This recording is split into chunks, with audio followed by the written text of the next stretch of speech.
ضبط میشه. ایول. اتفاقا من تو زندگی همیشه اون چیزایی که گفتم نمی‌کنم 100% رفتم توش کردم. اینجوری بودم من لیسانسم بگیرم حتی فوق لیسانس هم نمیخوام. اوه گل شد.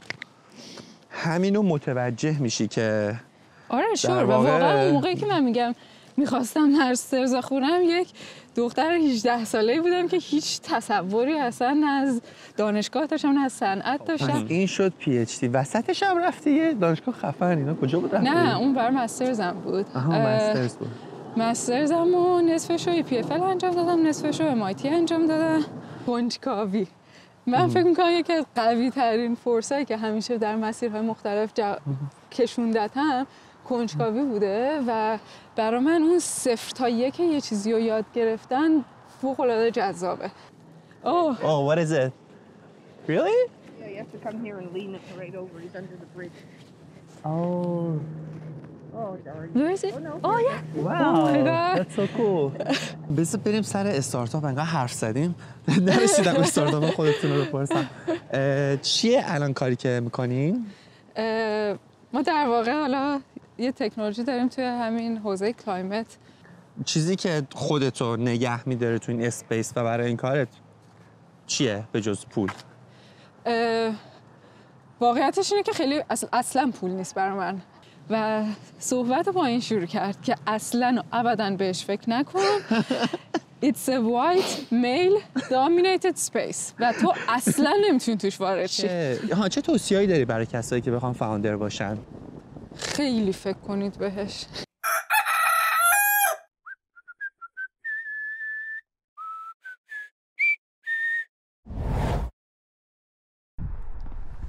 ضبط میشه. ایول.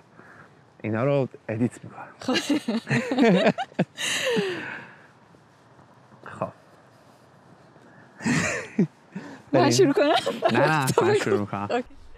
خب چطوری تینا، خوبی؟ من خوبم. شکرت. شما چطوری؟ منم خوبم. خیلی ذوق دارم واسه این اپیزود. میدونم که همینطور. هر دفعه بهت میگی الان پرشر خیلی زیاده. یه هفته از گیر جدید. ولی آل گود. تو این هوای خوب تورنتو یه روز بالاخره بهمون بریک داد، آفتاب زد و خلاصه که I'm excited. من سعی میکنم تو روزهای آفتابی اتفاقا ضبط کنم دیگه. این دوربینم جدید گرفتم، گفتم اینجا امتحان کنیم. بیا میگی پرشر نمیدم. نه بابا اتفاقا راه میره آدم خیلی راحت تره صحبت کردن.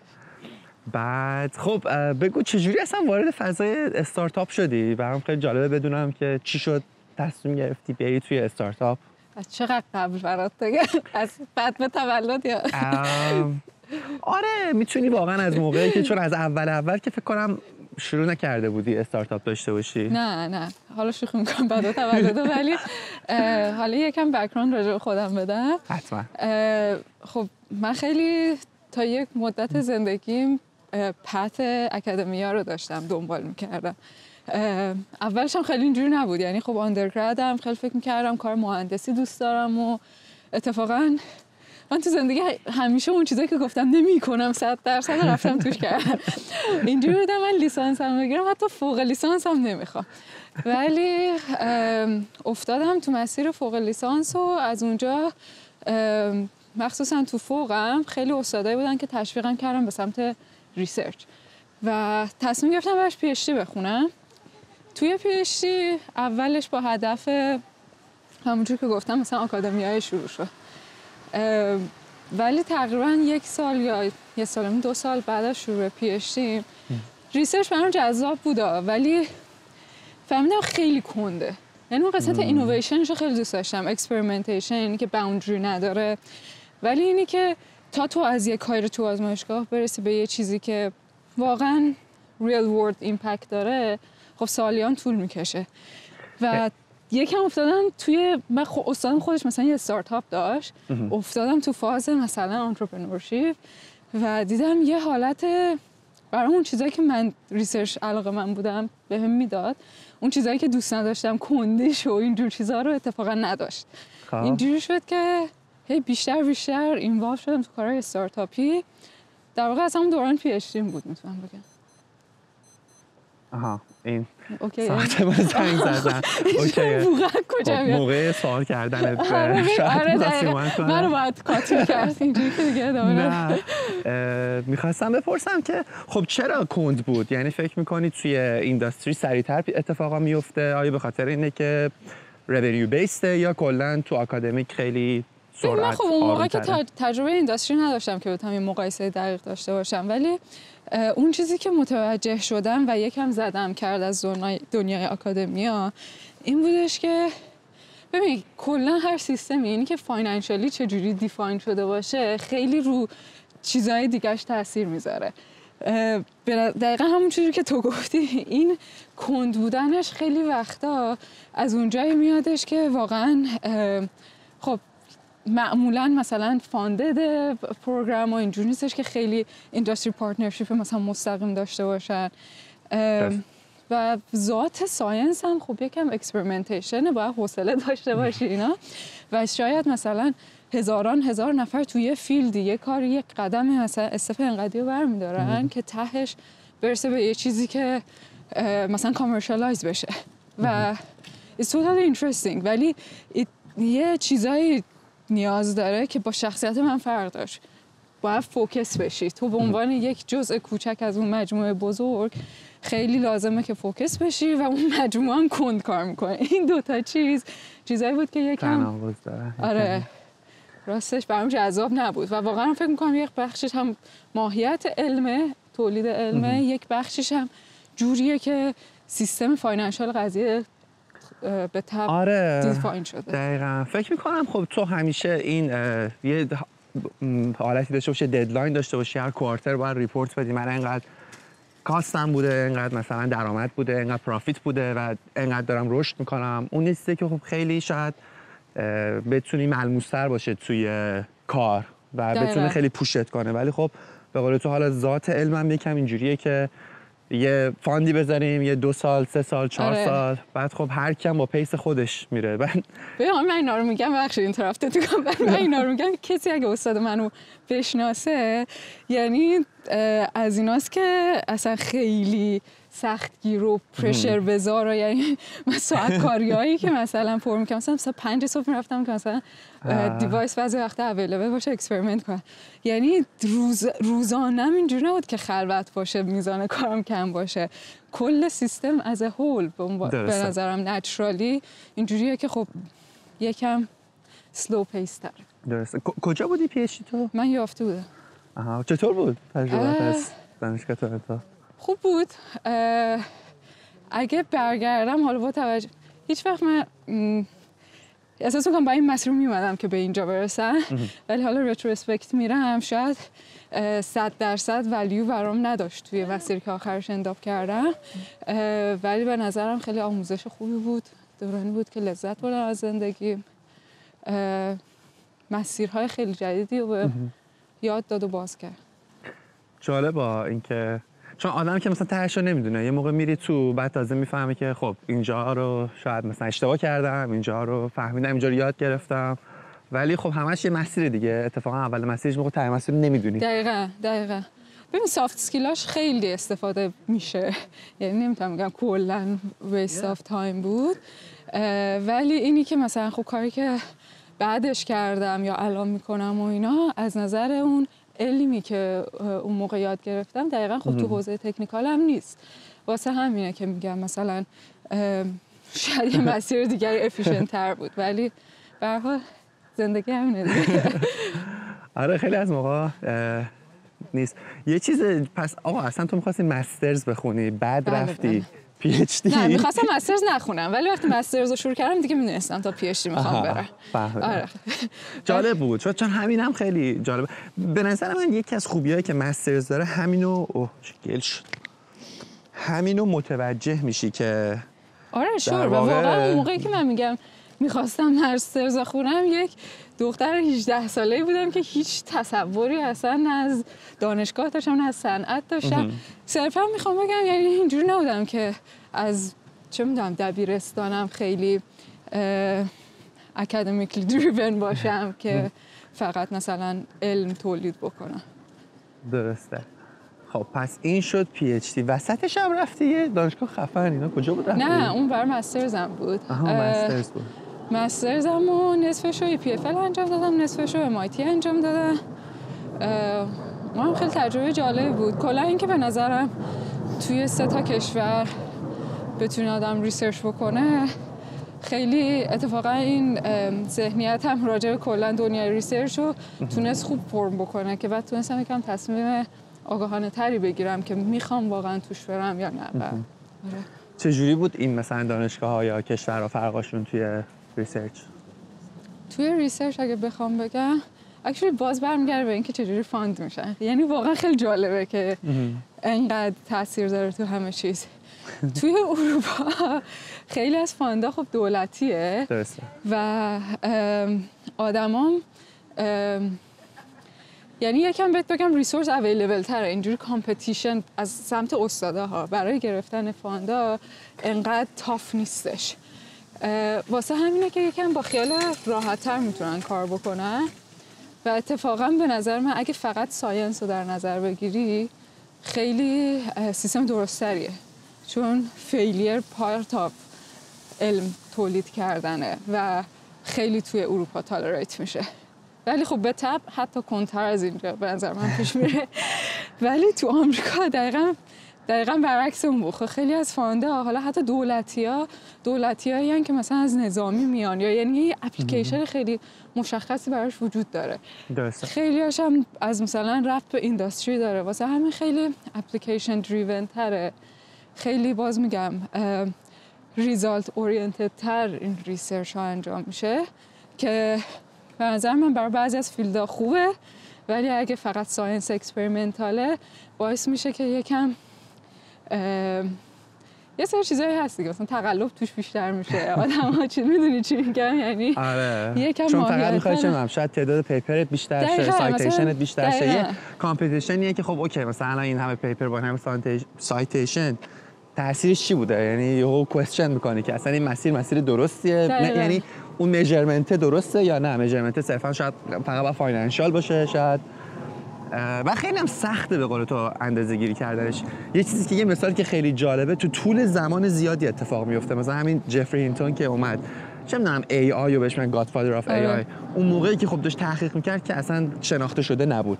خب حالا از 50 سال پیش 40 سال پیش شروع کرده روی موضوعی، بعد هی ساخته شده، بعد تازه بعد 40 50 سال حالا کامپیوتیشن ریسورس به یه نتیجه رسیده، تونسته اونا رو استفاده بکنه. آره. و یه سری چیزا که اصلا چه می‌دونم سر همین جبر بولیان که تو کامپیوتر واسه 0 و 1 اینا که مثلا بیشتر از 100 سال پیش تازه تئوریش بوده، طرف خودش زنده نبوده که نتیجه کاراشو ببینه. آره ببین خیلی ایمپکتفوله ها. من هنوز هم به نظر من خیلی ایمپکتفوله ساینس.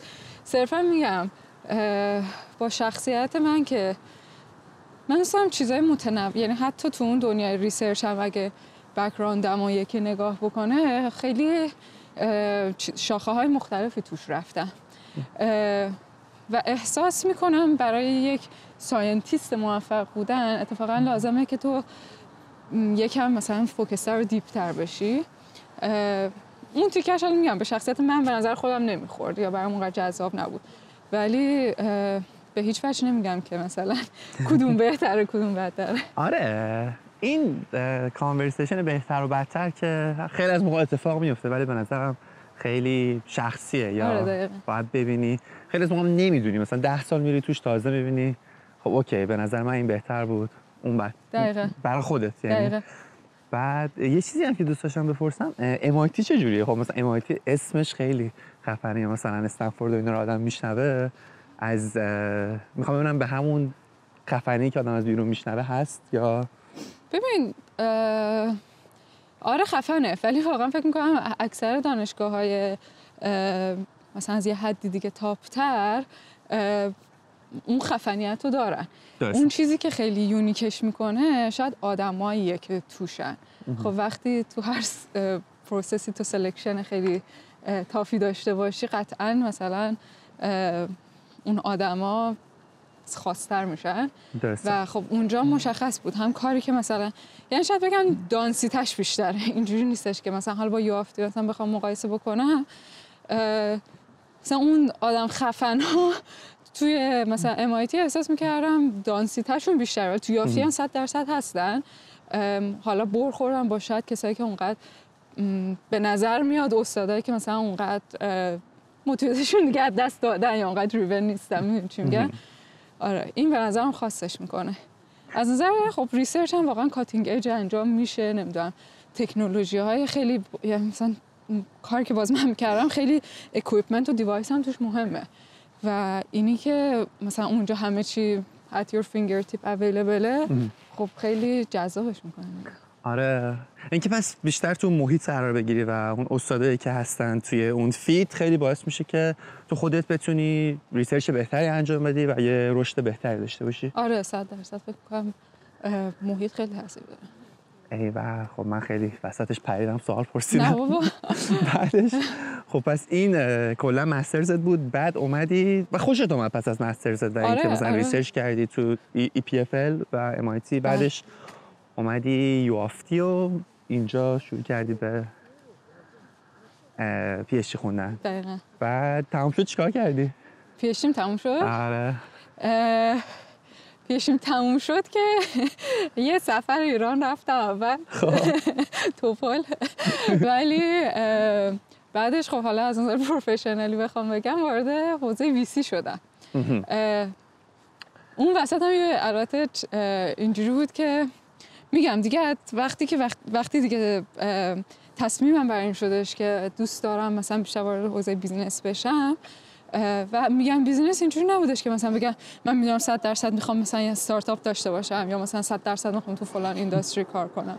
بیشتر این بودش که میدونستم چه ویژگی‌هایی اونجایی که دوست دارم کار کنم باید داشته باشه و دنبال گزینه‌های مختلف بودم. مثلا همین وسط‌ها یه سری چیزای مختلف هم امتحان کردم که ببینم حال میکنم آشنا بشم بیشتر. یکیشم مثلا این بودش که یه ایده استارتاپی و حالا به این فکر که خودم میدونستم که احتمالاً من الان آمادگی ندارم که مثلا بشم بشم مثلا یه فاوندر خیلی موفق، ولی بیشتر به هدف یادگیری خب مثلا یه ایده‌ای هم شروع کردم و چندین ماه روش وقت گذاشتم و خب تا حدی جلو بردم و مثلا پرینسیپل‌های قضیه رو یاد گرفتم. ولی خب استپ واقعی بعد از PhD این بودش که وارد دنیای سرمایه گذاری روی استارتاپ ها شدم. درسته. خب من اصلا هی بک اند فورس میکنم. آره شو. PhD رو چی بود؟ یعنی مثلا این 3-4 سالی که کار کردی گفتی شاید از لحاظ تکنیکالی خیلی مرتبط با کاری که الان میکنی نباشه، ولی به نظرم دوستم بدونم تکنیکالی رو چی بود. آره حتما. من روی در واقع 2 تا حوزه مختلف میگم شاخه‌های مختلف رفتم، یعنی حتی تو خود PhD هم که همه یه فوکس دارن برای من اینجوری نبود. من روی 2 تا حوزه کلی کار کردم که یکیش تاپیک بایوسنسینگ بود، یعنی خب ما یه سری دیوایس هایی فکر کنم مثلا یه سری چیپ هایی دیزاین میکردیم که اینا میتونستن یه سری آزمایشات رو خیلی حالا با کاست کمتر سرعت بیشتر انجام بدن. مثلا سلولای سرطانی توی خون رو ما مثلا دیتکت میکردیم، یا مثل این چیزای برای پرگننسی تست هستش یه چیز مشابهش رو داشتیم روش کار میکردیم که حالا بتونه ویروس رو یعنی مثلا یک بیماری رو تشخیص بده. این یه بخش کارم بود و قسمت دوم PhD روی در واقع ریسایکلینگ CO2 بود. پس این تا حدی مرتبطه. آره من همیشه یه پام تو فاز کلایمت بوده، چون قبلش توی مسترز هم خب روی سولار سلا و اینا کار میکردم. ولی خب میگم از این نظر مرتبط نبود که خب خیلی دیوایس بیس و تکنولوژی دیولپ کردن و اینا بود، خیلی حالا اصلا سافتوری توش نبود یعنی خود خیلی های تک رو دیوایس بود. آره یعنی دیوایسیه که در واقع خب مسئله حالا جذب CO2 از تو هوا و حالا بعدش چی کارش میکنیم مسئله خیلی داغیه. میتونم بعدش بگم چرا اصلا این مسئله داغه ولی مسئله داغیه و اون تیکه‌ای که کار ما توی گروه روش تمرکز داشت این بودش که حالا ما این CO2 رو یه جوری مثلا فکر کن از هوا گرفتیم و حالا می اومدیم توی یک دیوایسی کار میکردیم که این تبدیل دوباره به سوخت بشه و انگار دارید سایکل رو برمیگردونید تو سوخت رو میسوزونی میشه CO2 ما این تیکش رو کار میکنیم که CO2 رو دوباره سوخت بکنیم. یعنی فقط اینجوری نبود که حالا کپچر کنیم CO2 رو؟ نه اصلا رو قسمت کپچرش فوکس من نبودش، بیشتر این بودش که اوکی بعد از این که حالا این CO2 اویلیبله به یک شکلی این CO2 رو بگیر یک سوخت مفیدی ازش بکنیم، مثلا به اتانول تبدیل می‌کردیم، متن مثلا ساده ترین چیزش رو تبدیل می‌کردیم به این شکل. پس همش اینو دوست دارم بدونم. واقعا 2 سوال دارم. یه سوال این که چرا از این شاخه به اون شاخه میپریدی؟ یعنی از چه می‌دونم بچگی اینجوری بودی دوست داشتی کارهای مختلف بکنی؟ سوال دومم هم اینه که یادم رفت اولی جواب بده. بذار اینو من جواب بدم تا فکر کنی. کنجکاوی. من فکر می‌کنم یکی از قوی‌ترین فورسایی که همیشه در مسیرهای مختلف کشوندتم کنجکاوی بوده و برای من اون 0 تا 1 یه چیزی رو یاد گرفتن فوق‌العاده جذابه. یعنی اون فازی که داری میزنی تو سرکل خودت که مثلا یه نالج مثلا بگم عمومی یه چیز جنرال تر مثلا راجع به یک مطلبی یاد بگیری خیلی جذابه. واسه همین و همیشه هم جلوشو نگرفتم، گذاشتم کنجکاوی ببرتم جاهای مختلف. فکر می‌کنم اصلش این بوده. این خیلی جذابه به نظرم. یکی از بیشترین چیزایی که آدمو همین میبره به جلو این کنجکاو بودنه، چون که هی باعث میشه مثلا یاد بگیری، بعد هی دوره انگیزه میگیری هی چیزی یاد بگیری و خیلی قشنگ پوشت میکنه به جلو. حتی دنبال نتیجه هم نیستی، صرفا دنبال اون سوالیه که داری و این شکل گرفتن سواله به نظر من خیلی قشنگه. دقیقاً. یعنی مثلا من واقعا گفتم حالا یه چیزی که مثلا برام جذاب بود، خیلی کنجکاوم نسبت به کلایمت و خیلی کنجکاوم نسبت به تکنولوژیایی که هست راجع مثلا چه می‌دونم سولار سیستم یا همین CO2 کپچر کردن و واسه همین خیلی دوست دارم یاد بگیرم. خب سال دومم یادم این بود که خب چی شد اصلا کلایمت؟ یعنی آیا مثلا چون رو چیزهای مختلفی کنجکاو بودی و کی شد که مثلا نرودان شدی به این که حالا برای من آب و هوا مثلا موضوع جالبیه؟ ببین قطعا موقع ریسرچ هم نبود. خب صرفا به این دلیل بود که احساس میکنم خب یک چالشیه و خب طبعا روی چیزهایی که چالش روزه تحقیقات بیشتره و خب اینم یکی از چیزهایی بود که خیلی به فیلد من رفت پیدا می‌کرد و به اون سمت رفتم. ولی هر چقدر که بیشتر راجبش دونستم بیشتر آلوده شدم. یعنی خیلی دوست داشتم الان بهت بگم من از بچگی نمیدونم خیلی انگیزه این رو داشتم که نمیدونم دنیا رو چیز که اصلا برام اینجوری نبودش. یعنی حداقل تو اون روزهایی که من در ایران بزرگ شدم فکر نمی‌کنم هیچ کس به این فکر می‌کردش که الان مثلا ما یکم رفتار سبزتری داشته باشیم یا مثلا آلودگی محیط زیستمون چجوریه. خب من تو اون فضا بزرگ نشده بودم، ولی خب هم توی کارهای دانشگاهی هم بعد از اون نمیدونم پروژه سایدواک لبز اصلا یادته؟ آشنا بودی؟ سایدواک لبز اتفاقا تو یک کدوم از اون سشناشون هم رفته بودم که گوگل میخواست درست کنه و خیلی جالب بود واسم. یعنی مثلا نقشه‌شو نشون میداد، همون کنار لیک شور بود. درسته؟ و نقشه‌شو نشون میداد و اینکه مثلا چجوری می‌خواستن شهر رو درست کنن. خیلی مثلا مخالف داشت از این جهت شاید که چه می‌دونم گوگل داره میاد یه سکشنی از شهر رو میگیره، ولی خب موافق بودنشون هم خیلی از این جهت بود که چقدر میتونه یه پروتوتایپ از یه آینده‌ای باشه که حالا مثلا ساستینبل باشه. دقیقاً هدفش همین بود که گفتی دیگه، می‌خواست بیاد مثلا یه محله واترفرانت رو بگیره و این مثلا حالت یه شهر سمارت ساستینبل و مثلا حالا هم یه سری چیزایش واقعا در حد پروتوتایپ مثلا کوچولو دیولپ کنه، یه سری چیزایش هم خب واقعا مثلا ساختمان‌های اکچولی بزرگ و مثلا ساستینبل می‌خواست داشته باشه. خلاصه من تو اون پروژه هم داخل شدم و احساس می‌کنم اون یه جایی بود که دیگه انگار این خورد اینتراکشن با کلایمت جمع شده بود و اونجا واقعا احساس کردم که دلم میخواد حوزه‌ای باشه که بتونم توش کاری انجام بدم. ایول چی شد اون پروژه کنسل شد؟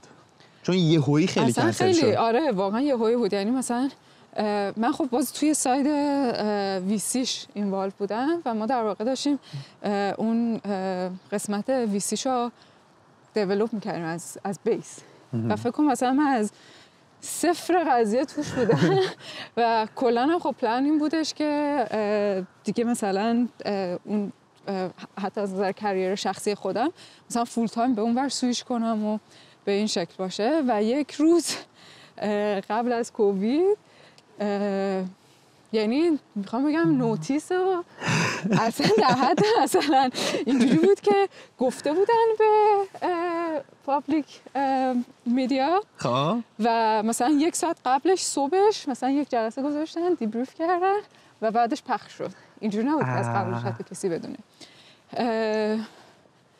فکر میکنم واقعیت قضیه این بودش که با توجه به یه سری گیرایی که بهشون میدادن و خب حالا بالاخره مشکلاتی که بود و اینا یه سری فیزیبیلیتی کرده بودن احساس میکنم که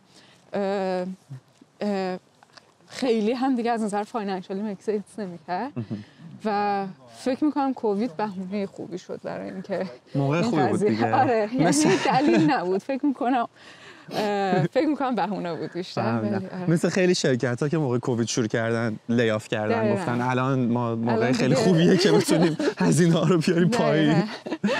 آره. خلاصه که آره داستانش این شکلی شد.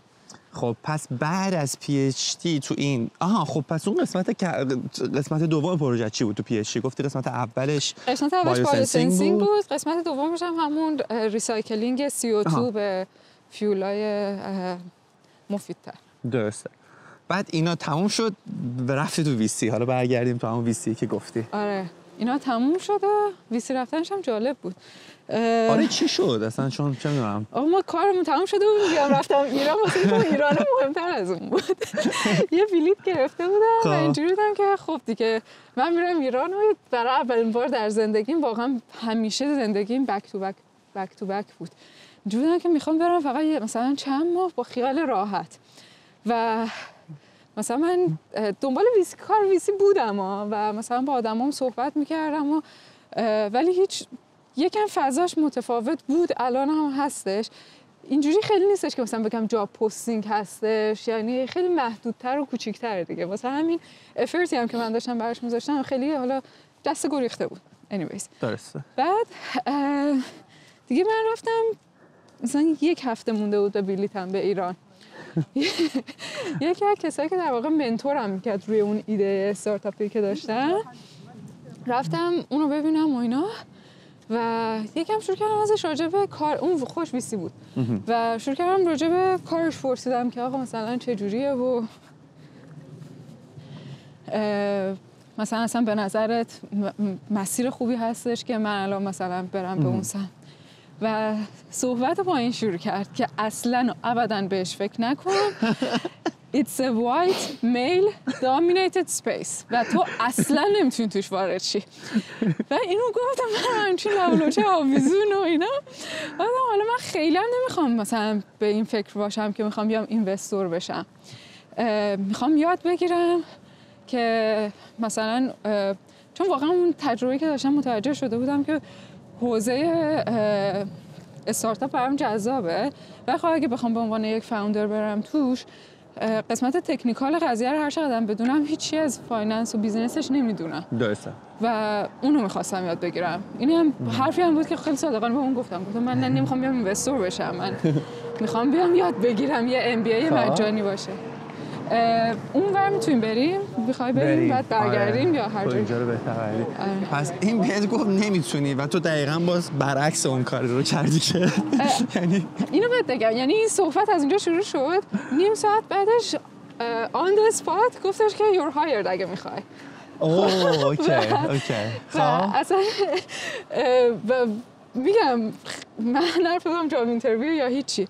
گفتم حالا بذار فکر کنم و من هفته دیگه دارم میرم ایران و دیدی اصلا خودم هم باز قبل از سفرت گفتی من میخوام یه چیلی کنم، دوباره رسیدی گفتی حالا بذار یه جابی هم اپلای کنیم این وسط. اپلای نکردم مثلا فقط داشتم حالت نتورکینگ بود و دیگه بدون هیچ اینترویو چیزی گفتش که اگه میخوای مثلا اوکی و اینا، که من فرداشم رفتم دیگه، حالا مثلا این تیکه اینترویوشو انجام دادم و پس فرداش رفتم مثلا 2-3 روز بعدش رفتم ایران. خب ولی خب دیگه اینجوری شد که این مسیر باز شد و وقتی از ایران برگشتم عملا شروع کردم کار توی اونجا. چه جالب. پس اولا اینکه خب میشناخته طرف، یعنی همچون منتورشیپ بات داشت، آره. چون هم بک‌گراند تو میشناخت، اینجوری بود که خب احتمالاً اگه این چیزی که تو میخوای.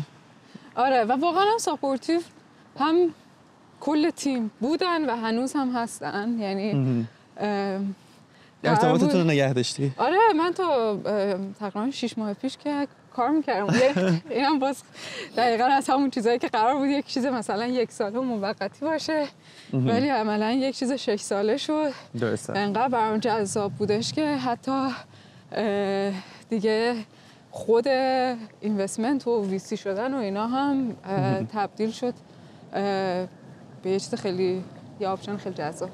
چه جالب. ایوه. سفر چطور بود حالا بعد از این همه وقت؟ چون گفتی خیلی همش درگیر پی اچ دی و کار. آره نه خیلی خوب بود دیگه. فکر کنم از یه نظرش خب دوست داشتم طولانی‌تر باشه ولی خب دیگه واقعا چون با اونا یه استارت دیتی داشتم و حالا چیز بود که مجبور شد کوتاه‌تر بشه. ولی خب از این نظر که یه چیزی که تو ذهنت بوده و شاید خیلی سخت به نظرت میومده که بخوای به عنوان یه کسی که مهندس بودی و مثلا دیگری بیزینس نداری، فایننس بلد نیستی، وارد اون فیلد بشی، خیلی دور از ذهن به نظرم میومد دیگه. ولی خب اینی که شده بود و داشتم با یک جاب آفر خیلی جذاب میرفتم ایران، خب خیالتم راحت‌تر یکم آرامش هم بیشتر باشه تو سفر. چه خوب. اینم ببین دوباره برمیگرده به همین که گفتی من از این شاخه به اون شاخه میپریدم. خب یعنی چون حالا ویسی شاید خیلی ربط مستقیمی اصلا به کار ریسرچ تو پی اچ دی واقعا اونم توی یه خیلی نیش تو مثلا بایو سنسینگ و نداره. نه اصلا. ولی خب برای جالب بود که یاد بگیری سازوکار قسمت غیر مهندسیش چجوری کار میکنه. دقیقاً. این که کلا اینداستری‌های مختلف چجوری ان، کلا یه شرکت رو ساختن از اون روزای اولش مثلا با چه چالنج‌های چالش‌های مواجهه و اینکه یه سری چیزای خیلی تکنیکال تر حتی، یعنی برام خب اکاونتینگ خیلی یاد گرفتم که من فکر می‌کنم خیلی اسکیل مهمیه. اکاونتینگ حالا نه به معنای واقعا فقط حسابداری، یعنی حالا بگم حتی فاینانشال منیجمنت. کلا خیلی پر تجربه خوبی بود. جالبه. حالا خیلی دوست دارم راجع به خود ویسی بدونم، یعنی چیزهای مختلفش. همین گفتم مثلا چه چیزایی یاد گرفتی و چیزهایی که یاد گرفتی چجوری فکر می‌کنی به استارتاپ خودتون کمک کرد؟ آیا تجربیاتی که یعنی اون در واقع اکسپوژری که توی ویسی گرفتی کمک کرد به زدن استارتاپ؟ 100% خیلی. یعنی از این حالت هست که میگن وقتی هیچی نمیدونی فکر میکنی میدونی. من که رفتم توش تازه یه اوایلش تازه فهمیدم که اوه چقدر، یعنی از اون چیزی که فکر میکنم نمیدونم هم بیشتر نمیدونم. یعنی اولش یکم ریالیزیشن این بودش که واقعا چقدر دنیای بزرگتریه و واقعا تخصص نه الزاما ویسی ها، اینی که واقعا تو یه ایده داشته باشی، اصلا ایده پردازی، اینی که اینداستری مختلف چجوری کار میکنن، یه بیزینس موفق چه ویژگی هایی داره، همه اینا خب چیزایی بود که من توی این کار یاد گرفتم دیگه، واسه همین تاثیر مستقیم داشت. چه چیزی بود که مثلا فکر میکردی میدونی ولی یهو فهمیدی که من اصلا هیچ ایده‌ای راجع به این ندارم؟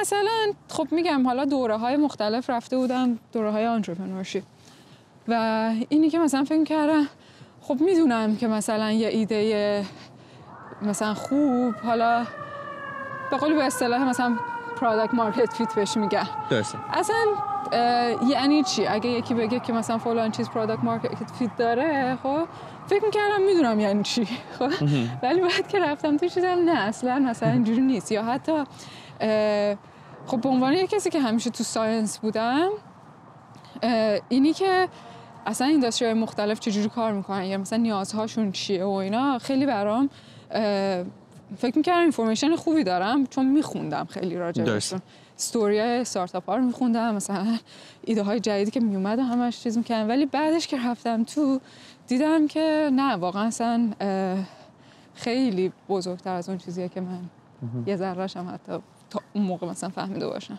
این فکر کنم فهمیدن این قضیه خودش خیلی جالبه، چون تو با خیلی از آدم‌ها صحبت می‌کنی اینجوریه که من فلان ایده رو دارم، من ایدم خیلی مثلا باحاله، برم شروع کنم به ریس کردن فاند یا قسمت تکنیکالش رو بلدم، ولی قضیه خیلی خیلی بزرگتر از اون یه پیس آف اینفورمیشنه. خیلی چیزای بیشتری کار میکنن و شاید مثلا و خب تو پروسش باید بری تا فکر میکنم حتی یاد بگیری خیلی چیزا رو. یکی از چیزای خیلی مهمی که اتفاقا من فهمیدم در راستای حرف تو این بودش که حالا درسته که اصلا ایده خوب و متوجه شدن خودش به نظر من یکم تخصص میخواد.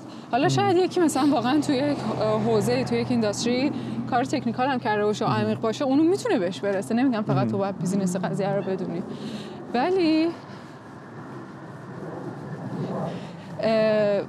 اون چیزی که اتفاقا بیشتر از ایده خوب آیدنتیفای کردن برام جالب بود این بودش که چقدرش پیاده سازیه و من اون تیکش رو هیچی نمیدونستم که نمیگم الان میدونم، ولی خب توی این 6 سال و خورده‌ای که اونجا بودم میتونستم اگزمپل‌های موفق رو ببینم، میتونستم اگزمپل‌های ناموفق رو ببینم و حداقل یکم ایده دستم بیاد که اوکی تیم خوب چجوری کار میکنه، نمیدونم اکزیکیوشنش به چه شکله.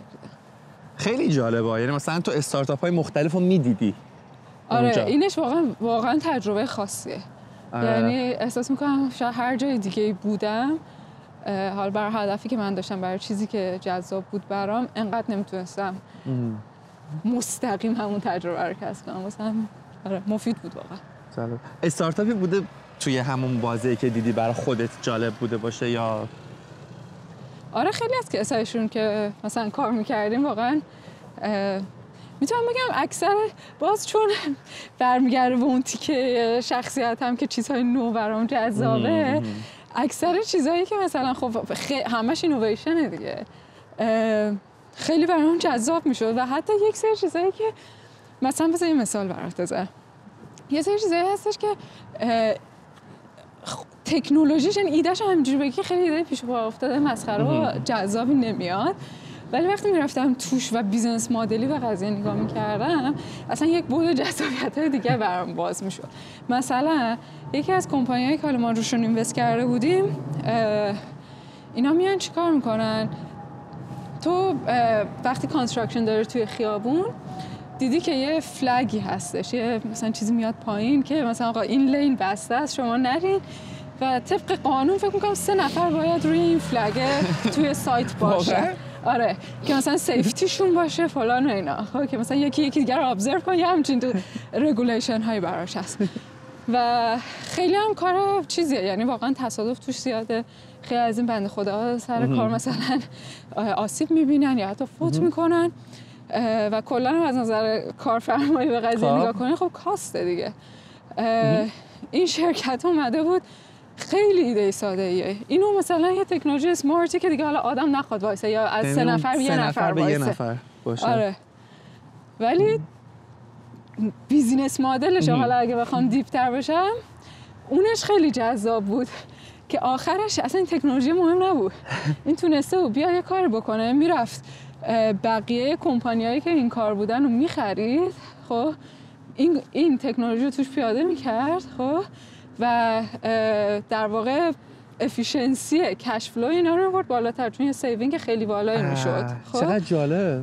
و اصلا این یعنی گروث پلنش دیگه اینجوری شده بود که کل این چیزای کوچولو کوچولو رو میخرید، سوددهیشون رو میبرد بالا و به طرز سریع و وحشتناکی رشد کرد.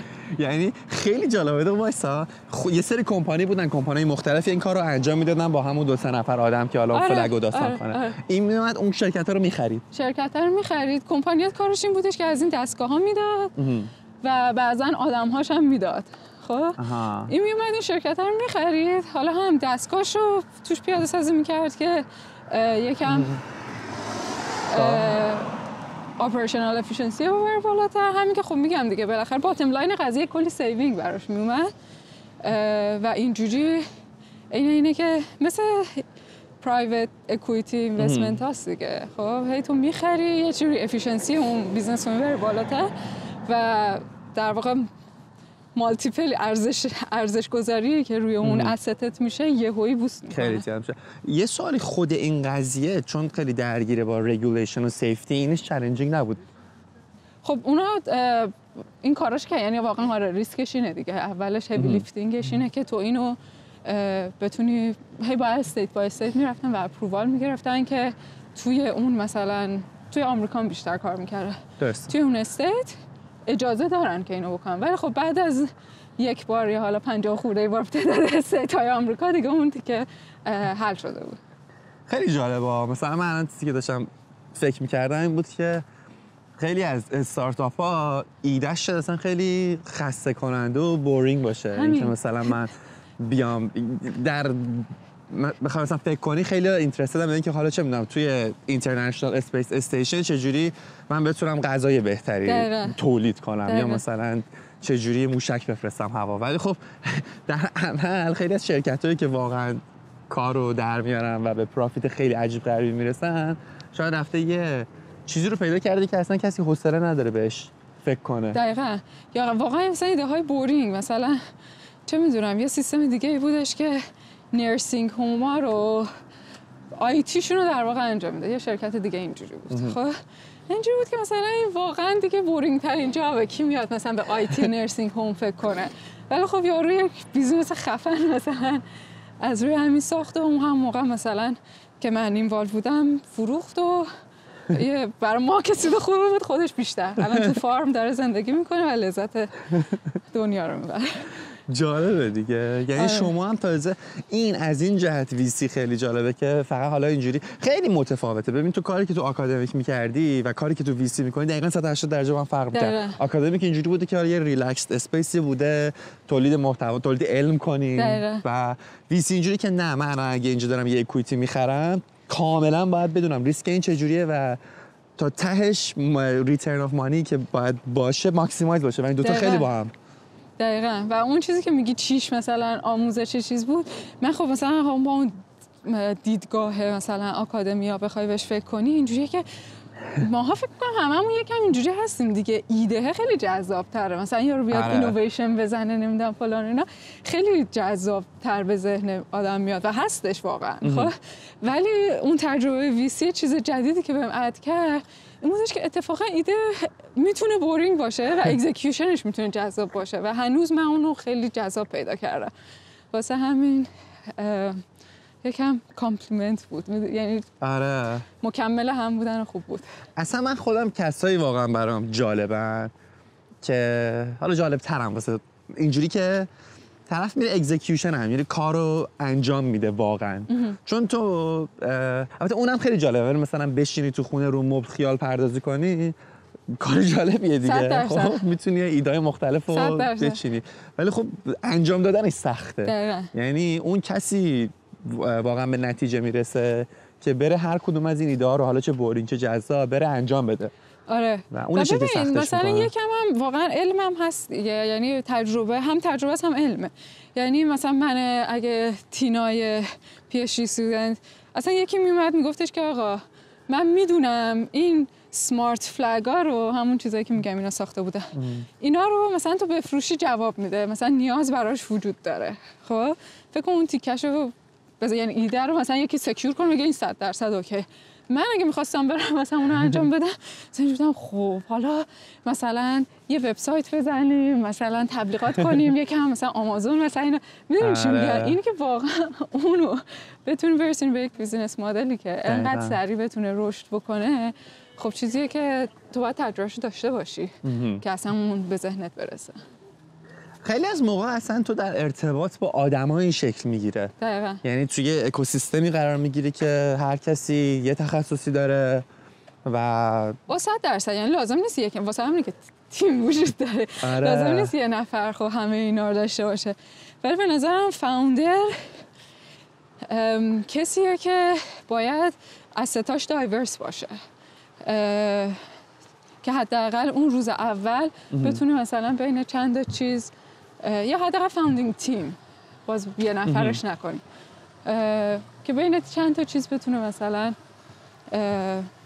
مسیرهای درست، تصمیم‌های درست تری بگیره. منظورت از این که استاش دایورس باشه یعنی تیم ممبرها و اسکیل ستایی که اون تیم داره؟ آره، یعنی تو مثلا تا حدی واقعا اون فاوندینگ تیم بیس خب اگه آدم بیزینس هستی باید تکنولوژیش بفهمی، اگه تکنولوژی آدم فاوندر تکنولوژی تکنیکال هستی باید بیزینس رو چه حدی بفهمی. خب واسه همینه که میگم دایورسیتی منظورم این بودش. درسته، یعنی هی حدهای مختلف باید بتونی بذاری. 100%. من فکر میکنم یکی از سخت‌ترین کاراش و یکی از مهمترین اسکیلاش اینه که هی بتونی این حداتو عوض کنی و تا حدی با این کامفتبل باشی. خیلی از آدم کامفتبل اصلا نیستن، یعنی بس توانایی نیست، لذت بخش نیست براشون. هم کامفتبل باشی، همین که بالاخره تجربه و توانایی این عوض کردن رو داشته باشی. این خیلی رزونیت میکنه. مثلا من واقعا یه سری چیزا رو خونده بودم، نوشته بود که فاوندر یا حتی سی او توی کسی موفقه که میتونه هی کارهای مختلف رو انجام بده. مثلا 3-4 سال تو کریرش کار تکنیکال انجام بده یا چند سال بره مثلا تو قسمت بیزینس، بعد مثلا همه اینا رو به هم بس کنه. خیلی واسه همین اصلا فرض کن تو بخوای خیلی‌ها میگن چرا سی او ها اینقدر درآمدشون زیاده نسبت به انجینیر. مثلا انجینیر میاد میگه آقا من که دارم همه کارا رو میکنم، چرا سی او باید 100 برابر من حالا پول بگیره؟ حالا بریم دور بزنیم و برگردیم و از اون ور دوباره بریم بیایم. پایم چون اینجوری تا داونتاون میریم. جدی؟ آره ببخشید وسط حرفت پریدم، ولی اینو بگیریم تا لیک شور میری. جدی میره. خب یه دفعه تا لیک شور بریم. اونو بعد بود داریم دیگه. پایم اونم ایده خوبیه. راجع به دو هم صحبت می‌کنیم. آره حتی کانورسیشن حدیث در حال کاملا اینتراپت کردم. ببخشید داشتی میگفتی که یه فاوندر خوبه که بتونه یا مثلا این ولیویی که میاره یه سی او به خاطر اینه که میتونه کارهای مختلفی رو بکنه. 100%. و شاید واقعا در ظاهر یک نفر باشه ولی در عمل کار 10-20 نفر رو داره جلو میبره، نه حتی به خاطر زمانش، به خاطر اون اسکیل ستی که جمع کرده توی سالیان سال. آره همه خب مسیراشون یکی نیستش، نمیدونم تجربهاتشون یکی نیستش، یعنی میتونی برای هر مثالی که بزنی یک کسی رو پیدا کنی که مثلا کسی بوده که فقط کار تکنیکال کرده، خب ولی حتی اون کسی که فقط کار تکنیکال کرده قطعاً بلد بوده چجوری سل کنه، قطعاً بلد بوده که مثلا کل اینداستری چجوری کار میکنه، آدم‌ها دنبال چی هن، یا تیم ببنده، تیم منر. یعنی الزاما این نیستش که بگن حتما باید مثلا کلی هی بری تجربه مختلف کسب بکنی تا اینکه آماده برای اون قضیه بشی. ولی خب میگم دایورس بودن اسکیلات مهمه. یه چیزی که خیلی دوست دارم، اینو خیلی میشنوم ولی برای خودم خیلی ملموس نیست چون این کار رو انجام ندادم. تیم بستنه. چجوری مثلا یه تیم خوب آدم میتونه درست کنه؟ یعنی شما هم حتی تو استارتاپتون چجوری یه تیمو ساختین؟ میشه 10 سال دیگه اینو جواب بدم. شوخی میکنم. خب سخت‌ترین قسمت کاره و واقعا برای من خیلی چیزا رو دارم یاد میگیرم، ولی واقعیتش اینه که این حتی کالچر تیم، میدونی چی میگم؟ یعنی صرفاً بحث این نیستش که مثلا آدم‌ها تکنیکلی بتونن یه سری کارایی انجام بدن، حتی اینکه اون آدم‌ها بتونن با هم کار کنن و جذاب باشه براشون اون محیط. همه اینا به نظرم یه تخصصی که من دارم یادش میگیرم. چالش منم هستش. چه جوری میشه؟ آره چون خیلی چیزه یعنی من میشنوم خیلی چالنجینگیه که تو چه جوری آدما رو کنار هم بچینی، اونا اصلا چه جوری با کالچر بتونن فیت کنن. مثلا خود کالچرشه، به خصوصی استارتاپی که تازه داره شروع میشه، هر کدومش یه فرهنگی دیگه، چون اکستنشن کاراکتر اون آدماه که دارن فاوندینگ ممبراشن و اعضایی که تو به صورت اولش داری استخدام میکنی و این دوباره خیلی جالبه.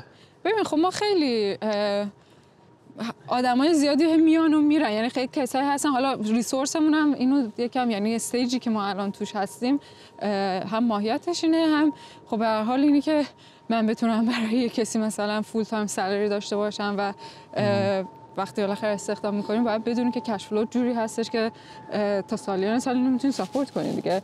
خب ما هنوز خیلی از نظر فاینانشالی اول راهی مهم مثلا ولاتیلیتی وجود داره، واسه همین خب فول تایم هستن کسایی که با اون کار بکنن، ولی خیلی هم روی کانترکت هستن یا میان و میرن. واسه همین اون بهت بگم تیم بیلدینگه هنوز به حالت مثلا پرمننتش نرسیده، یعنی یکم زودیم برای اون استیج. ولی خب به هر حال آدمای کور قضیه اینی که چجوری کنار هم قرار بگیرن از همون روز اول اهمیت پیدا میکنه. و حالا نمیدونم درسته غلطش واقعا اصلا درسته یا غلطه، ولی اون چیزی که برای من به شخص خیلی اهمیت داشت این بود که با کسایی کار کنم که از کار کردن باشون لذت ببرم. یعنی اون سکیل ست رو 100% اولین چیز اینه که تو یه جای خالی داری که میخوای یه کسی اون جای خالی رو پر بکنه. درسته. ولی اون فقط به نظرم استپ یکه. خیلی خیلی مهمترش برام این بودش که چون کار سختیه. تو فکر کن مثلا میخوای بری اورست، خب و اون وسط ممکنه 1000 تا چیز بشه و کیو برمی‌داری با خود. میدونین چی میگم؟ یعنی یه همچین منتالیتی من داشتم. شاید هم تو ماش کامپلیکیتد بهش فکر کردم، ولی به هر حال برام مهم بود که Oh, what is it? Really? Yeah, you have to come here and lean the parade over. He's under the bridge. Oh. Oh, darn. Where is it? Oh, no. Oh, yeah. Wow. Oh my God. That's so cool. How did you notice it? Yeah? You've been following it? Such a nice day. Yeah. Take care. آقا من از این موقعیت استفاده کنم بند کفشم. آره حتما.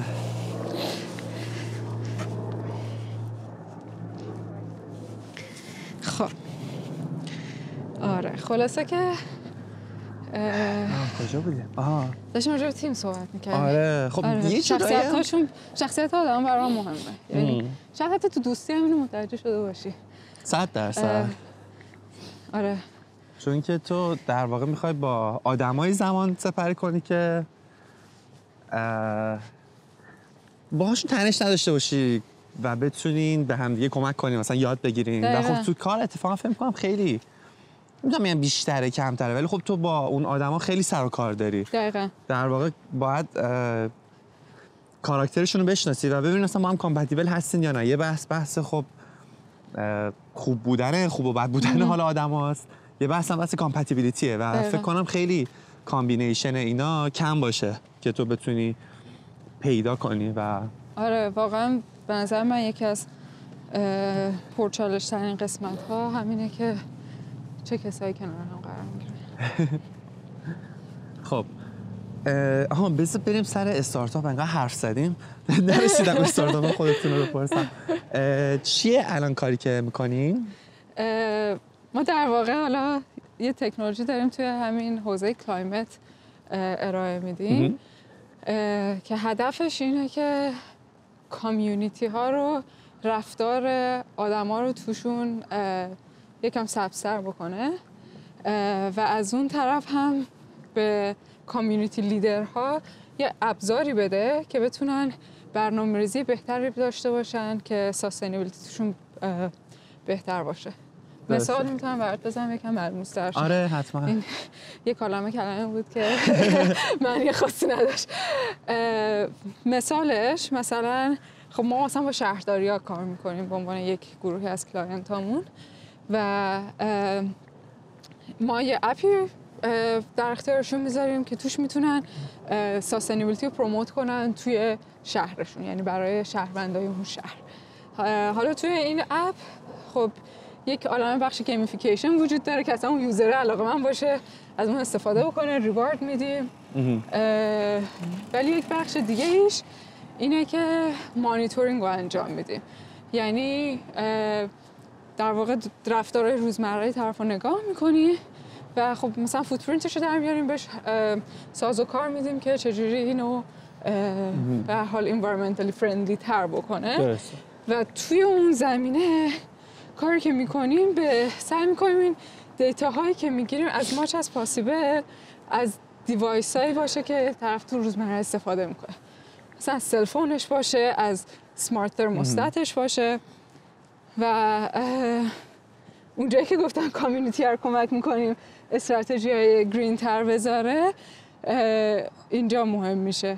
ما اون دیتا ها رو میگیریم و خب مثلا به شهرداری میگیم که نمیدونم استفاده گس این نیبرهود برای گرمای سرمایش خونش انقدره، یا مثلا فلان پاکت ها تو این نیبرهود خیلی انرژی افیشنسی خوبی ندارن از نظر مثلا ترمال بیهیویر ساختمونشون، مثلا اگه میخوای رتروفیت اپورتونیتی داشته باشی اونجا برو.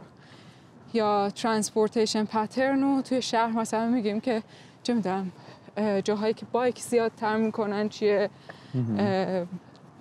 به این شکل. یعنی این رفتارا رو از طریق همون اپلیکیشن در واقع. آره اپلیکیشنیه که کانکت میشه به سمارت دیوایس های مختلف. در حال حاضر مثلا 2 مثالی که زدم 2 مثالیه که روش فوکس داریم. یکیش ترانسپورتیشنه که خب با توجه به جی پی اس دیتا و حالا یه سری سنسورهای دیگه که روی موبایل هستش میتونیم اتوماتیکلی تشخیص بدیم مثلا طرف داره ماشین میرونه یا مثلا دوچرخه سواره، مثلا چیزی که روی این اپ نمیدونم اینشورنس با چیه ولی آره تیدیه من همه رو همیشه دیسیبل میکنم. آره دوست دارم یه چیزی تو هم مایه ها میتونیم تشخیص بدیم و چیزه. خب این اینفورمیشن به صورت اگریگیت و obviously انانیمایز شده، شهرداری میتونه ازش استفاده بکنه برای اینکه ببینه مثلا پترن چنان سایکلینگ توی شهر چجوریه. اینم خیلی دوست دارم بدونم، چون مثلا حالا واقعا یه قسمتش پرسوناله، مثلا برای تیدی خب من احساس میکنم که اگه این اینفورمیشن رو نمیدونم داشته باشن خیلی اون پرایوسی شاید حفظ نشه، ولی شاید هم حفظ شه، نمیدونم تو ترم اند کاندیشنش ننوشته. ولی شما چیز میکنید دیتا ها رو لینک نمیکنین به یه شخص به صورت اگریگیتد؟ آره 100% اگریگیت، همه چی انانیمایز شده است و اصلا یکی از پتنت هایی که الان حالا اپلیکیشنشو داریم پیش میبریم روی همین قضیه است که یکی از ویژگی متفاوتی که داریم نحوهیه که دیتا رو میگیریم و آنالیزش میکنیم که میتونه همه چیز روی موبایل طرف انجام بشه و هیچ را دیتایی به کلاود نیاد و فقط اند ریزالت به کلاود بیاد. واسه همین اکسسیبل نیستش پرسونالی آیدنتیفایبل اینفورمیشن های آره این یه چیزیه که فکر میکنم خیلی توی مثلا دنیای جدید داره روش کار میشه، به خاطر اینکه اگه نباشه آدما خیلی الان آگاهی بیشتر شده از اینکه دیتای من کجا قراره استفاده شه. مثلا یه کاری که مثلا حالا اپل خیلی میکنه همیشه میگه مثلا پرایوسی بای دیزاین، اینجوریه که اصلا قرار نیست دیتای تو شخص تو مثلا جایی بتونه بره و اگر هم مثلا رو کلاود باشه خودشون هم نمیتونن دیکود کنن دیتا رو، یا تو هیچ موقع لینک پیدا نمیکنه و این اگه بتونه انجام شه خب تو اسکیل خیلی کمک میکنه، یعنی هم تو پرایوسی رو حفظ میکنی هم میتونی به قول تو رفتار آدما رو توی اسکیل ببینی که چجوری میتونه کمک کنه حالا کربن دی اکسید کمتر شه و یه جوری مثلا سبزتر باشه. دقیقاً آره هدف این شکله و فکر میکنم یکی از به قولی نکاتی که ما رو متمایز میکنه همین فوکسمون روی پرایوسی هستش و دیتا اینسایت گرفتن توی اسکیل های بزرگتر. یعنی پس جالبه، یعنی انگار دیتا ها از آدما میاد ولی خب کاستومر کایندا شهرها و شهرداریه که خب چجوری ما بتونیم یه شهر رو گرین تر کنیم. دقیقاً آره، یعنی ما خب اصلا جوری که پول در میاریم در واقع رونیو مدلمون کاملا بر اساس کار کردن با مثلا شهرداری‌ها یا شرکت‌ها هستش. درسته. و خب مسلماً اپ همیشه فریه برای یوزر، اتفاقا توش ریواردینگ وجود داره که حالا یه جذابیت بیشتری هم داشته باشه برای کسایی که صرفاً اون قسمت انوایرمنتال شاید مثلا کمتر موتیویتدن، ولی خب مثلا برای ریواردا بیان. ریواردش به چه صورته؟ ببین در حال حاضر ما با کلاینت ها کار میکنیم که ریواردا رو دیفاین بکنیم باشون. مثلا با یکی از شهرداری ها خب مثلا پس های مختلفه، مثلا پس ترانزیتشونه نمیدونم بایک ریپیر، یعنی سعی می‌کنم یکم چیزای مثلا ساستینبل هم توش باشه، همینجوری پخش و پلا نباشه. با یه شهرداری دیگه مثلا لوکال بیزینس ها رو می‌خواستن اینا پروموت بکنن، در حالی که دارن مثلا کار ثبت می‌کنن واسه همین مثلا تخفیف توی مثلا لوکال بیزینس هایی که وجود داره. ولی ویژن کلی اینه که بتونیم از خود این رفتارها استفاده بکنیم و یک رونیو مستقل از اون در بیاریم از توی مارکت کربن و اون فاینانشال ولیوی که کرییت میشن و بین کسایی که باعث شدن اون کرییت بشه پخش بکنیم. خیلی باحاله، یعنی مثلا انگار از این جهت جالبه چون چند تا چیز رو با هم کامباین میکنه. یکی این که تو با این کارت میتونی شهر رو سبزتر کنی، رفتار آدما رو یه جوری بیهیویرشون رو عوض کنی که حالا گرین‌تر زندگی کنن، و اینکه خب از اون طرف هم یه سازوکار شرکت باید بچرخه دیگه، یعنی یه پرافیتی از این جهت به وجود میاد. دقیقاً. آره. بعد برای یه چند تا چیز هم بپرسم. حتما. یه سری میسکانسپشن هست، اینا رو دوست دارم بدونم که چه جوریه. اونم این که خب خیلی ها میگن استارتاپ بزنیم و خیلی راه سریع واسه پولدار شدن. آیا این برای درسته؟ نه واقعا نه. حالا شاید یکی باشه که بتونه این کار بکنه. نه شوخی میکنم. نه یعنی اگه هدف فقط پوله، به نظر من راه‌های خیلی کم ریسک‌تر، سیف‌تر و حتی سریع‌تر برای پولدار شدن وجود داره. آره. چیزی که خودتو نگه می‌داره تو این اسپیس و برای این کارت چیه به جز پول؟ واقعیتش اینه که خیلی اصلا پول نیست برای من. یعنی حالا اینی که در آینده قراره مثلا یک پولی هم توش کرییت بشه مثلا جذابش میکنه، ولی این نیستش که من هر روز به این یعنی وقتی خسته میشم به این فکر کنم که تینا قراره در آینده مثلا پول داشتی. نه اصلا اون نیست. اتفاقا هر روز به این فکر میکنم که خب این همه، چون بالاخره اپورتونتی کاسته، یعنی دقیقاً یه مسیر دیگه ای داری نمیری که این مسیر رو بری. میتونستی تو ویسی باشی و تو ویسی باشم آف بودی خیلی الان. آره و میگم الان مثلا 6 ماه مثلا فوکسم کاملا روی اینه، من سالری نمیگیرم از کمپانی. خب مسلما فاینانشال موتیویشن چیزی نیستش که صبح بیدارم بکنم بشینم سر کار. برای من جذابیتش یکم جذابیت ماهیت کاره، یعنی همون پرابلم سالوینگشه، اینه که جنبه‌های مختلف داره و تو هر یه بیبی استپی که برمیداری و پیش میری خیلی حس اچیومنت به آدم میده. یعنی انگار که واقعا میگن انگار بچه داره بزرگ میکنی. من بچه هیچ وقت نداشتم و دوربرم هم نبوده، ولی یکم میتونم بفهمم که مثلا چجوری تشبیه میشه به اون. و خب یک تیکه دیگه هم این که من خیلی دوست دارم که میگن یولوژی تو بهش فکر کن. وقتی که چی یولوژی؟ آره یعنی وقتی که مثلا مردی یکی داره راجبت مثلا یه اون چه میدونم خلاصه زندگی تو میگه و مثلا راجبت حرف میزنه و اینا. من خیلی دوست دارم که بتونم ایمپکت مثبتی داشته باشم توی لایف تایم روی دنیا به صورت کلی. خیلی مسیرهای مختلفی برای این وجود داره. اصلا به این معنی نیستش که استارتاپ فقط تنها مسیره، ولی اگه جذابیت شخصیشو بذاری کنار این هدف حالا گنده تر زندگی من، این مسیر چیزی بودش که به نظرم میتونست اونو برام بیاره. چه باحال.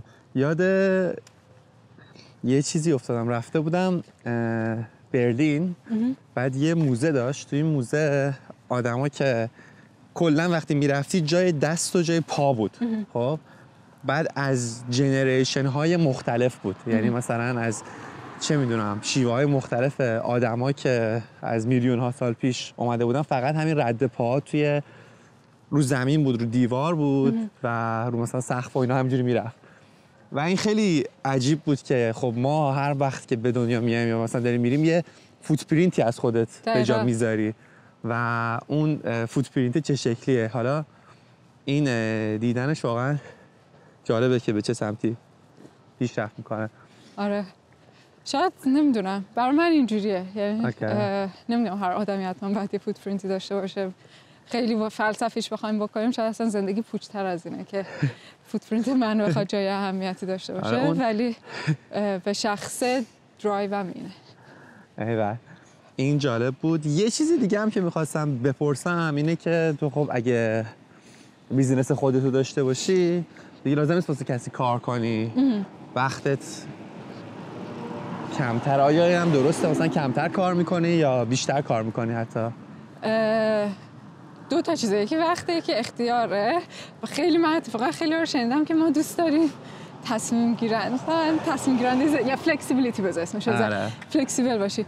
خیر نه من وقتم بیشتر شده نه فلکسیبیلیتیم بیشتر شده، به خاطر اینکه اتفاقا برعکسه. احساس میکنم تو وقتی یک جایی کار میکنی خب هر چقدر هم اوور اور کار بکنی یه ساعتی هستش که دیگه بعد از اون دیگه اکسپکت میشه که آره دیگه میری دنبال بقیه قسمت‌های زندگیت.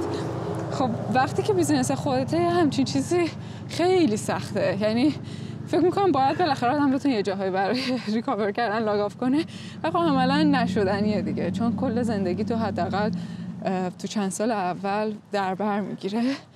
و اینکه خب هر چقدر تو داری وقت بیشتر میذاری فکر میکنی که داری یه اینوستمنتی که از اون بر بریم انگار داری برای خودت وقت میذاری و خیلی سخته که بگی نه دیگه من نمیخوام وقت بذارم. پس اون وقت نیستش، فلکسیبیلیتی هم نیستش، به خاطر اینکه واقعا فلکسیبیلیتی نیست. چون به هر حال اگه مثلا یه پتانسیال کلاینت یه چیزی بخواد یا کاستمرت یه مشکلی داشته باشه اصلا اسکیجولینگش دست تو نیستش. اون لحظه باید هر جا که هستی اویلیبل باشی و مثلا پاسخگوی اون باشی. مثلا همین هیچ کدوم از اینا رو نداره. من فکر میکنم تا شعار نمیدم اینو ولی واقعا فکر میکنم که تا یه حد خوبی دیوانگی میخواد اگه کسی، چون it doesn't make sense، یعنی نه financially make sense میکنه نه work life balance make sense میکنه. خیلی تا یه حدی واقعا اون دیوانگی رو میخواد و اینکه به یک دلیلی هر دلیلی که هستش تو اونقدر پشنت باشی راجبه همین سر و کله زدناش، یعنی روزمره‌اش باید برات جذاب باشه. اینو میتونم بفهمم قسمت پشنت بودنشو که نسبت به یه موضوعی پشنتی واقعا هی ادامه میدی؟ نه اصلا موضوع رو نمیگم،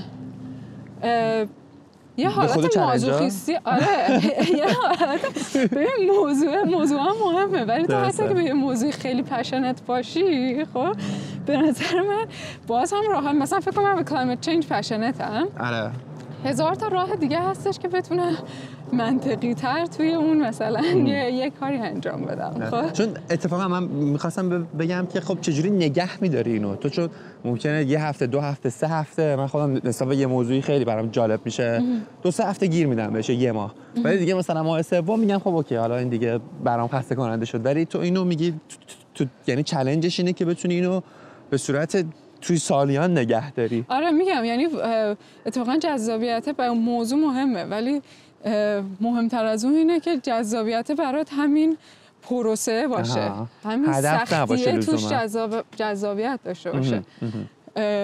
میفهمم. یعنی هم اچیومنت ولی هم سختیه، تو هر روزت بیشتر داری سختی میکشی تا اچیومنت داشته باشی. فکر کنم تالرنس آدم هم تحمل آدم هم تا حدی میره بالا دیگه. اولش مثلا خیلی سخت‌تره، مثلا ورزش کردنه، چون اول با 5 کیلو شروع می‌کنی بعد مثلا 10 کیلو. آره قبول دارم. بستگی داره چقدر ساستینبل بکنی، یعنی آره مثل ورزش کردن ممکنه آسیبم ببینی و یه مدت کلا چیز باشی، ولی به نظرم آره اوورال نگاه بکنی شخصیت آدم توش ساخته میشه.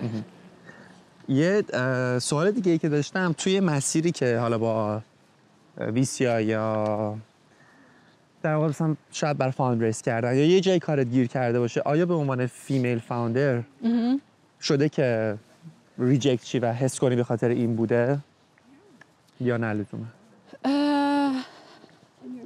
ببین سخته برام بفهمم، به خاطر اینکه احساس میکنم خیلی از بایاسا، من فکر میکنم بایاس هستش خب، و ولی فکر میکنم که الان ما توی دنیای زندگی میکنیم خوشبختانه، خب حداقل تو کانادا و دور و بر ما دیگه تو روت شاید خیلی کسی نگه.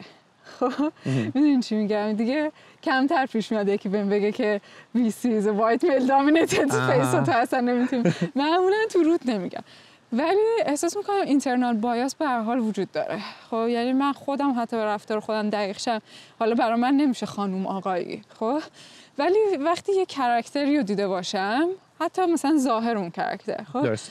که مثلا 10 تا مدل شبیه به اونو مثلا ساکسسفول دیده باشم و باهاشون کار کرده باشم، خب و هیستوریکلی مثلا همیشه ایمیج اون برام بوده باشه، خب یکم اینترنالت اونو کورلیت میکنی به موفقیت دیگه. 100%. و من فکر میکنم بایاس به این شکل هنوز وجود داره. خب مثلا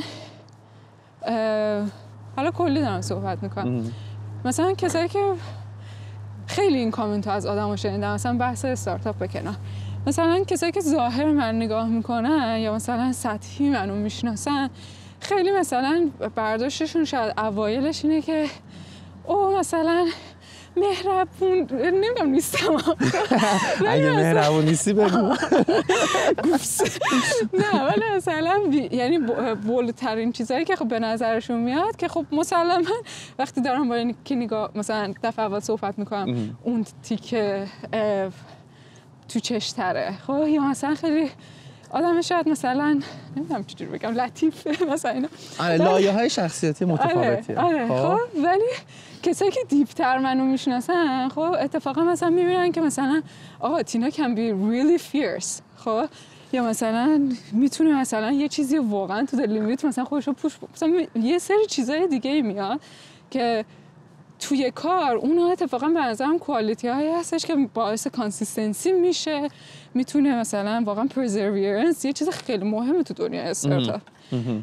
یا اینکه مثلا آدم ها رو چجور قانع میکنی مثلا گوگتر باشی یه همچین چیزایی. خب من به شخصه احساس میکنم شاید تو اون نگاه اولی که باز اصلا نمیگم تو دنیای استارتاپ بوده، تو دنیای میخوای که من بگیرم؟ نه اوکی، من دستکشم دارم. اوکی خودم دارم مپش میکنم. خب میبینم که مثلا من وقتی با یکی میرم بیرون صحبت میکنه اون چیزی که هدف اول ازم فهمیده اونه. خب پس احتمالش رو میدم شاید با یک اینوستور که توی نتورکینگ ایونت دارم مثلا صحبت میکنن اونم یه همچین پروفایلی منو میبینه.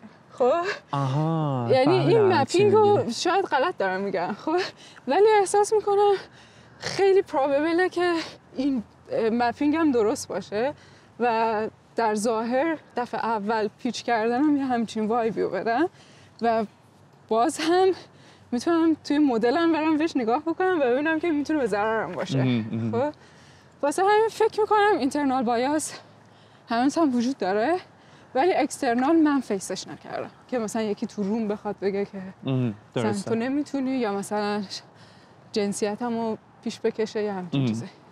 این مپینگی که گفتی واسم خیلی جالب بود، چون یه کمی مثلا گیم تیوری میشه. تو میگه اوکی من الان با این کسی که دارم صحبت میکنم حدس میزنم بر اساس پروفایلی که داره و من سری دیتا پوینت هایی که جمع کردم این منو اینجوری میبینه. آیا با گذشت زمان و تجربه سعی میکنی یه جوری دیگه پیچ کنی که اون بایاس یه کمی جابجا شه؟ حالا تو هر زمینه‌ای، نه صرفا جندر. سعی میکنم، خب ولی واقعیتش اینه که اون غلط نیست. من آدم مهربونی هستم، خب من آدم لطیفی هستم، میدونین چی میگم؟ صرفا اینه که یک بخش دیگه هم دارم. یعنی اتفاقا خیلی بحث جالبی میشه به خاطر اینکه دارم اکسپریمنت میکنم با این تئوری. خب که خیلی هم میگن مثلا you have to fake it until you make it، یا مثلا خیلی از کسایی که میخوان بهت کمک کنن که حالا اکثرا بعضی وقت آقا هستن، خب مثلا اگه میخواد بگه که نمیدونم فلان کوالیتی چیز کن، میاد یه مثلا چیزه که با مسکولینیتی اسوسییت میشه رو میگه اینو مثلا روش برو کار کن، اینو قوی کن، مثلا پررنگش کن. یعنی یک باکتی دیفاین شده برای مثلا انگار ساکسس یا حالا یه چیز درسته. مثبت و خیلی از ادوایس هایی که میشنوی اینه که خودتو عوض کن که بری توی اون باکت. خب اون چیزی که دارم باش بازی میکنم و اکسپریمنت میکنم خب اینه که چجوری میتونم شخص خودمو آتنتیک خودمو حفظ بکنم خب ولی در این حال جنبه هاییشو نشون بدم خب که توی اون کانتکست مهمتر میشه. میفهمم. آره. یعنی فیکش نکنم. خب من تینا هستم ولی اگه میای حرف میزنی با یارو خب به جای اینکه مثلا اون جنبه لطافت رو بولد بکنی خب یک مثال بزن حالا تو کانورسیشن عادی خب آره. که نشون بده کجای دیگه زندگیت فیرسی خب ولی خب واقعیتش اینه توی یک بار نمیشه. آره. اصلا همین راجع به آدما خیلی جالبه چون که تو با مثلا یه بار اینتراکشن شاید خیلی طول بکشه بتونی شخصیت یکی رو بشناسی 100%. و توی زمانهای مختلفی که میتونی بفهمی مثلا لایه‌های مختلف داره. این آتنتیک بودن به نظر من خیلی مهمه چون اتفاقا من خودم احساس میکنم به محض اینکه از آتنتیک بودن در بیا یعنی خیلی خودت نباشی نشون میدی چون که چه میدونم چند ثانیه مثلا 5 ثانیه 10 ثانیه بتونی فیک باشی دیگه مثلا همش که دیگه نمیتونی اصلا جذاب نیست. آره. یعنی آدم به نظر من خیلی اینتلیجنتن خب دقیقاً توی رفتارهاشون و تو میفهمی که مثلا طرف حتی اگه نفهمی داره فیک میکنیم خیلی احتمالاً برات جذاب نیست اون کانورسیشن ادامه بدی یا شخصیتش به نظرت یکی میاد مثل همه بولد نمیشه. میدونی چی میگه تو فقط با شخصیت خودت میتونی یکی باشی که فقط آریان. میدونی چی میگه نه بعد دارم توضیحش میدم. نه من میفهمم کاملا. ببین من احساس میکنم که همون اولش که با یکی کانکت میشی آدما دنبال دو تا چیزن. یکی این که آقا من میتونم به این آدم اعتماد کنم یعنی میتونم تراست کنم و اینکه چقدر ما با هم دیگه کامپتیبل هستیم. دقیقاً. و این دوتا که اتفاق بیفته حالا بقیه چیزا رو در اون قالب میتونی چه مثال بزنی ولی یه فلو چارت رو دنبال کنی لزوما اون مثلا شاید کار نکنه توی اینتراکشنی که میکنی. دقیقاً. ببین مشکل بایس کلا به نظر من اینه که تو وقتی ریسورست محدود میشه یعنی تایمت محدود میشه یا اصلا نمیارزه دیگه حالا بیشتر از یه چیزی افرت بذاری معمولا میای خیلی منطقی هم هست دیگه میای مدل میکنی خب آدما رو میذاری کاتگوری‌های مختلف یه سری اسامپشن روش دیولپ میکنی بر اساس تجربه قبلیت بر اساس چیزایی که خودت قبلا دیدی و این میشه کل چیزی که بایاس رو شکل میده دیگه. حالا توی پرسه اینترویو توی پرسه پیچ کردن فلان و به نظر من هیچ وقت یعنی خیلی دوریم خیلی دنیا ایدئالیه که بگیم این وجود نداره. خب نمیشه دیگه هست دیگه توی کانورسیشن تو بر اساس تجربه شخصی پروژکت میکنی یه شناختی پیدا میکنی. آره اونم مثلا حتی اون آدمایی هم که خب در واقع دارن ادوایس میدن بر اساس تجربه زیسته خودشون و دیتاهایی که جمع کردنه و خودش فکر میکنه خب اوکی شاید این کارا رو بکنی موفق میشی. یعنی از روی اینتنشن بدی نیست صرفا دیتا پوینتش شاید این باشه. ولی من خیلی خوشم آمد که تو میگی من اینو چالش میکنم ببینم کجاهاش با کاراکتر خودم مثلا میت میکنه کجاش نمیکنه و مثلا بر اساس اون بتونم. ببین نمیگم من آره نمیگم که مثلا اینجوری هم که نه من همین باید باشم و مثلا خب اون که منطقی نیستش. خب به هر حال یک واقعیتی که وجود داره تو باید ببین چجوری ازش استفاده ببری. خب هدفم اینه که خودم باشم در سیچویشن های مختلف هم هنوز خودم باشم ولی خب جنبه های مختلف هم پررنگ بکنم وقتی که لازمه یه جنبه دیگه هم پررنگ باشه. و واقعیتش اینه که من باز هم احساس میکنم خب در یک بار دو بار بدون شناخت و فلان و اینا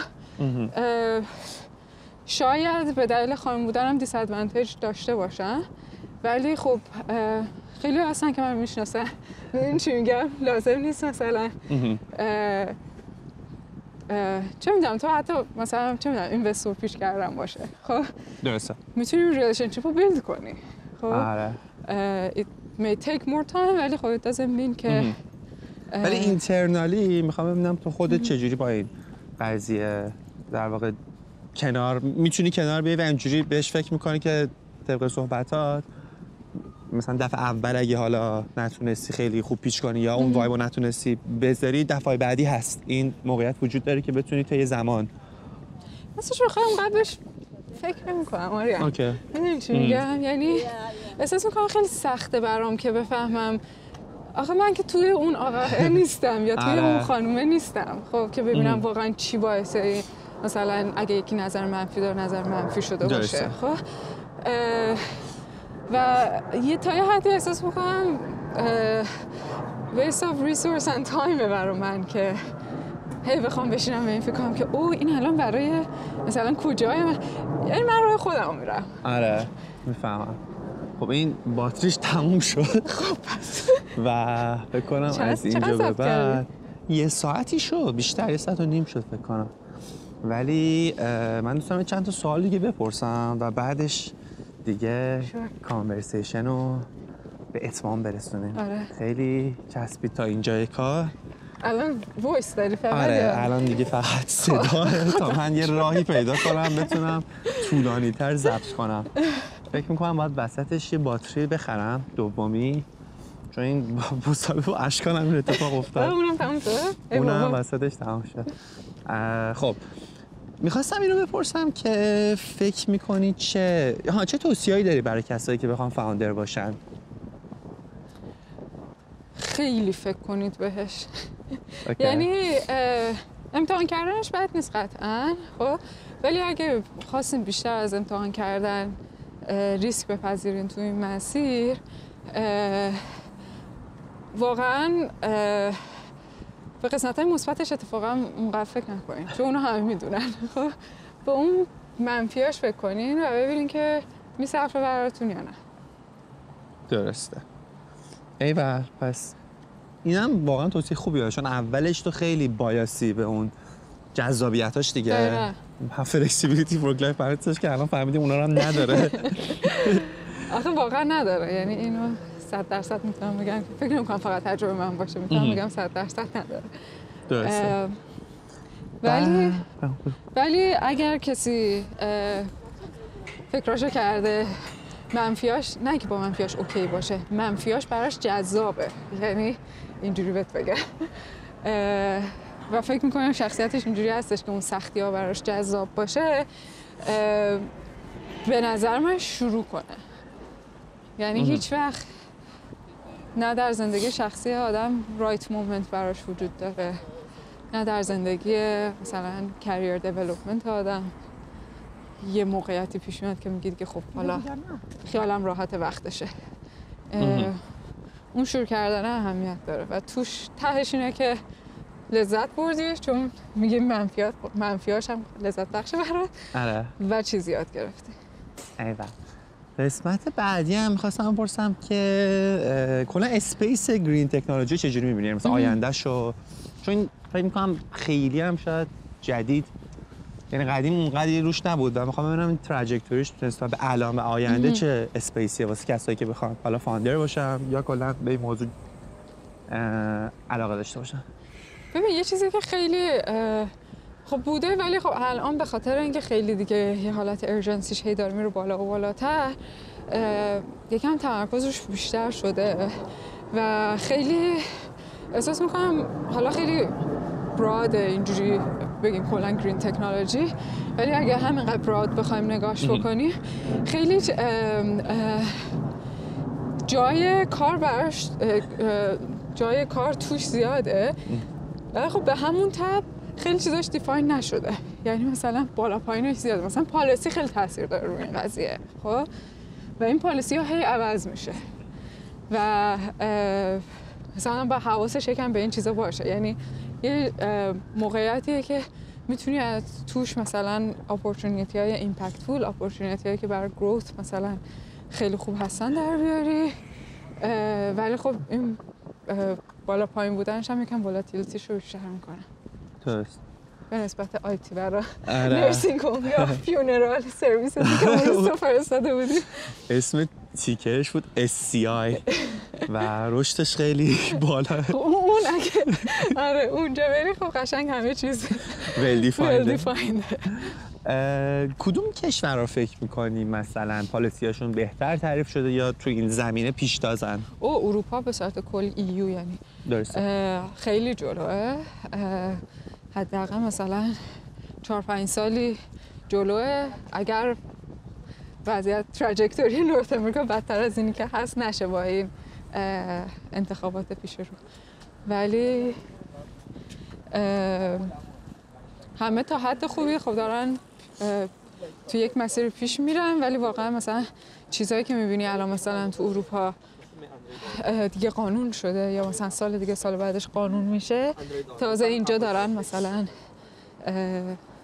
بررسی‌هاشو میکنن. آره بررسی‌هاشو. اوکی. خیلی خوب.